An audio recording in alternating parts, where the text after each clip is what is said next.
Vem comigo, rapaziada, tudo bem, tudo tranquilo? Estamos juntos mais uma vez, agora para falar sobre os fundos que têm a classificação adicional de crédito privado. Bom, o que tem que entender é o seguinte, cara, como tu bem sabe, o que é um fundo de investimento? Alguém coloca dinheiro dentro de uma sacola de dinheiro chamado fundo. Esse fundo vai no mercado e compra ativos.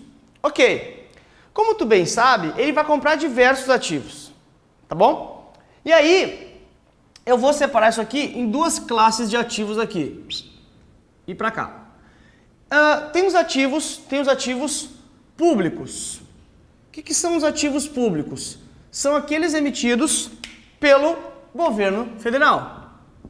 Governo federal. E o que são os ativos privados? Privados. São aqueles emitidos por alguém que não é o governo federal. Por exemplo, olha, um CDB do Santander. Por exemplo, olha, uma debênture da Vale, uma debênture da Petrobras, um CDB do Banco do Brasil.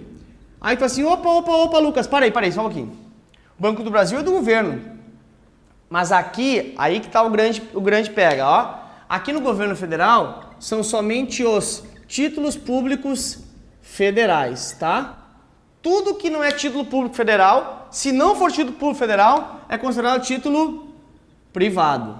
Pegou a ideia, não? Então, título público federal é título público. Se não é título público federal, é considerado título privado. Mesmo que não, mesmo seja emitido por um banco, por exemplo, controlado pelo governo. Aí o que acontece? Os títulos públicos federais são considerados títulos do tipo risco zero, porque se diz que o governo não tem chance de quebrar.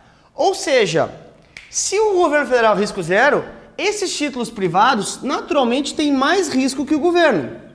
Mais risco que o governo. Então, todo fundo de investimento, quando tiver na carteira dele, tá? 50% ou mais da sua carteira comprada em títulos privados, ok? Ou seja, chama de títulos privados, mas é basicamente os não públicos, ou seja, tira os títulos do governo, todo o resto é privado. Sempre que ele for título privado, sempre que tiver mais da metade da carteira dele, metade ou mais da carteira dele comprada em títulos privados, obviamente eu estou falando que tem mais risco. Então, no nome desse fundo, ele tem que aparecer a expressão seguinte: fundo XXXX de crédito privado. Ou seja, eu tenho que deixar claro na minha denominação que eu compro crédito privado, que eu compro título privado, pelo menos 50% da minha carteira. Todo mundo vai ler aquilo e vai entender. Ele empresta, ele tem risco de crédito privado. Ou seja, com esses títulos aqui, ele tem teoricamente mais risco do que investir no governo.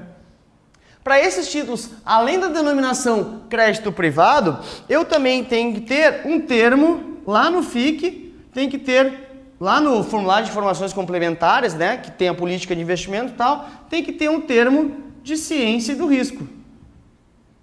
Ou seja, para ficar ciente que se trata de um crédito privado, tem que ter lá uma observação que se trata de crédito privado, que tem um elevado risco, no caso de essas companhias quebrarem, não ter perdas substanciais, porque estou falando de título privado. Então, o que é fundo de crédito privado? É quando tem metade ou mais da sua carteira comprada em títulos privados, ou seja, aqueles que não são da União. Portanto, tem mais risco, porque a União é risco zero. Os outros têm mais risco que a União, obviamente, porque todos os outros, se a União quebrar, é que todo mundo já quebrou, teoricamente. Então, títulos privados são títulos com mais risco do que o governo, por isso tem que ser o nome crédito privado para ficar claro que é o risco e tem que ter essa ciência lá no formulário de informações complementares.